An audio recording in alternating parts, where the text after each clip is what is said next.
শুভ দুপুর বন্ধুরা। যে গরম গরম ভাত বাড়া হয়ে গেছে। এই যে আমি নিয়েছি কাঁচকলা সিদ্ধ আর উচ্ছা সিদ্ধ। প্রথম ভাতে খেয়ে নেব।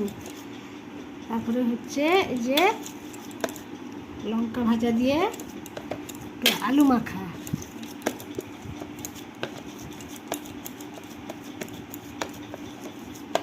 আর আছে কুমড়া সিদ্ধ, চুনা মাছের বাটি চচ্চড়ি, পটল ভাজা, ঢেঁড়স কচু দিয়ে আমচুর দিয়ে টক। এই গরমে খেতে হবে, শরীর ঠান্ডা হয়। আর পোস্ত বাটা।